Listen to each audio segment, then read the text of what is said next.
to bring you back to the many meetings that we have. And one thing that I learned the most from you, Devin, without telling you, is communication skills. I remember, having to craft out proposals to you, in many pages, and then in just 2 minutes, you're able to summarize and sell it very effective to the team. So how do you hone that? And tell me, is communication skill not up there as as a top marketing person? Yeah, did I leave that off? Sorry, I completely. No, I think there are too many elements of the thing. My notes here somewhere. It's got to be almost the most critical skill. I mean, in a sense, because if you think about it, everything that you're ever doing, you're preparing for an audience. Whether it's my CEO or my board, whether it's a ministry, whether it's our customers, whether it's you. So yeah, and that is probably the most critical. And I had one little thing in life that was always a bit of like a nervous tick almost, but I think it kind of helped me. Is I always have conversations going in my head. And even though I was a kid, I would see something and I would start explaining it as though I was having to explain to somebody else what I saw and what it was and that sort of thing. And it's always been a bit of a nervous tick. So I constantly have a dialogue in my head, and I always consider the audience. So there's a psychological principle of being a high self-monitor or a low self-monitor. And all it really has to do with is whether you are the type of personality that accepts stimulus from your environment and very naturally adapts your behavior to best suit that environment. It's a little chameleon-like almost. So I'll give you an example. If you went to your daughter's school to do a presentation, you're going to use very different language than if you're speaking to one of your mentors or to a minister, right? Yeah. You're not manipulating the information. You're just considering the audience and you're changing the presentation. So I think if you first start out with understanding that, and in everything you do, whether it's an email, a text message, a social media post, consider your audience and consider the intended result. That's one of the key skills to understanding your own mind, but it's also a key skill then to how to digest information. That's interesting, Devin, because now I remember what my lecturer told me. He said, if your customer do not understand your message, it's you are the one that's stupid, not him. Exactly. Yeah. What's the old saying? If I'd had more time, I would have written you a shorter letter. It takes time to communicate effectively and to communicate efficiently, but it becomes more second nature as you practice it over time. Devin, I want to go back to one of the points that you spoke about is business acumen. You say that to be a great marketing person, you need to have good business acumen. It sounds almost unfair. It sounds like it's a talent. You either have it or you don't. How do you harness business acumen? Well, actually, it's funny. I wrote down two things under that bullet point. I wrote down business acumen and I wrote down business instinct. Right. Are they not the same? I think instinct evolves to acumen. I mean, it's kind of like the idea of being smart and being wise. One takes time, right? So, I mean, even as a kid, you understand how to negotiate. And my daughter's one of the best and shrewdest negotiators, I think, in the business. So, she's taught me well. She's helped me hone my skill. But I think, if you look at what are the core tenets of having an entrepreneurial endeavor? It's the hacker, the hipster, and the hustler, right? So the fact is, anyone who knows or tries to influence others to get what they want understands one of the very principles of business, which is, I need something, you need something. How do we mutually agree on what the best course of action is here? And I think that is its simplest approach to business is the idea of an equitable exchange on anything, any goods or services. So win-win.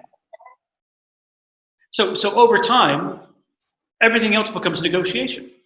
If I understand your business model and I understand my business model and I understand where the synergies lie between us, then negotiation becomes easy. And as long as we're both in a position of being forthright and honest, and considerate of one another's needs, then the rest becomes quite easy. Yeah. So I think it almost sounds like you need a PhD in psychology to do well in marketing. It wouldn't hurt probably, but then you would just overthink everything. You also have to know when to punt, you know. Hey, you know, I don't think anyone is small businesses, but you know, while we are at it, we are in the midst of COVID-19 pandemic. How Yep. in my newsletter, when I wrote to the people, one of the things that I told them is the telco industry is probably one of the only industry that is booming in business right now. Mm-hmm. So I think one of the reasons that we have 40 people here tonight is everyone wants a job from you. Okay. So two questions, yeah. The first one is, how is Progressive doing? Are you getting huge bonus end of this year? Number two is, you know, do you have a job? Well, it's funny you say that. I currently have a contract through the end of the fiscal year, so that's good. So I just started a new contract for one more year. Good work breeds more work, right? I probably shouldn't say this, but my chairman made a joke the other day. We didn't know it was a joke until afterwards. He said, you know, we were making some changes to pricing and stuff like that, and we said, and here's what the results should be. And he said, well, if you don't hit those results, can I take it out of your pay? And the comment is deadly silent, as you can well imagine. And, you know, in my mind, I observed protocol and I stayed silent.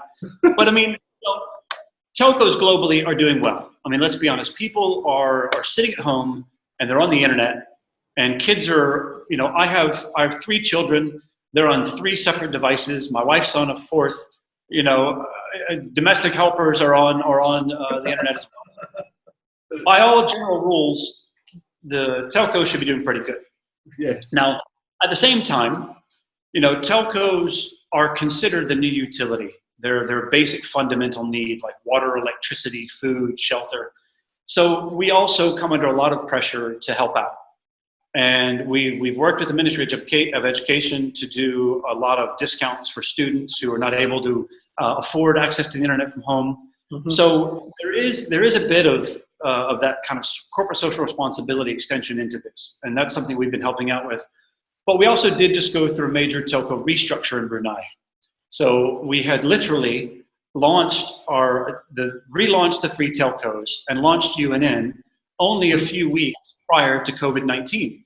So it's a crazy year of change. Yeah. Yes. So we're not you know, Verizon, who is just, it's another day on the job and suddenly everyone's using more. We quite literally went from having to change our plans and packages, change out our systems, integrate with UNN. We had to interview and rehire all of our staff.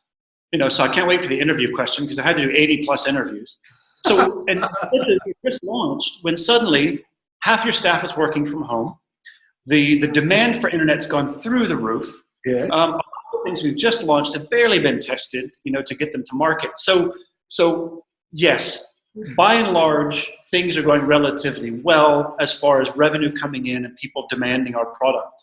But when your contact center goes from being able to handle about 15,000 calls a month to getting more than 50,000 a month, wow. Obviously the wheels start to come off on things. So you need 4 times more people to work. What's that? You need 4 times more people to work. Basically, and you can't hire or train, you know, fast enough. So our stores, as we reduced hours from, you know, almost 12+ hours a day down to almost half, then suddenly the contact center becomes flooded, the customer care app becomes flooded, and you just get all these operational problems. So technically, it's been a bit of a perfect storm because demand has been so high. So are you hiring? We do have some vacancies still. Not many, but we do have vacancies, and we actually, as a company, have very low turnover rate. So I think in my entire organization, I've only had 2 staff actually leave over 5 years to go, and you know, one moved out of country, and one got married and decided they didn't want to work anymore. So we do have a very low turnover rate. Why are the people so loyal? You know, I mean, well, the job market in Brunei makes it's a time where people just don't want to give up jobs. Let's be honest. You're not taking the credit. So I'll get to that next. I've got to be self-deprecating. So part of it is the job market, to be honest, because people want good jobs, and when they have them, they hold on to them. It's not easy working here. I mean, it looks a lot more fun to work here probably than it does once you're inside. And I have a horrible pep talk. Everyone's first day, I basically tell them, this is your best day on the job. It's only going to get harder every day, but I promise you're going to have fun along the way. And I'm usually true to all of that. Is people get very frustrated. They get very tired. I demand a lot out of them, but they always grow and come back. So I think long story short is it's a dynamic place to work. We have a product that allows us to innovate and do new things. We have a board and shareholders who have been very supportive of us going into different areas that, a lot of other larger markets are still toe in the water. So, since I've been here, we've been able to launch Brunei's first mobile wallet, a mobile radio station. We're about to evolve that into a kind of Netflix, Spotify hybrid. We've launched our events and ticketing platform. These are big fun things to do that you can't necessarily do, easily elsewhere in the region or even globally. So I think there's a high sticky factor based upon that. And I think some of it also, there's just been this, we're still kind of the newest player in town. We're only 5 years old. We've been doing a lot of stuff. So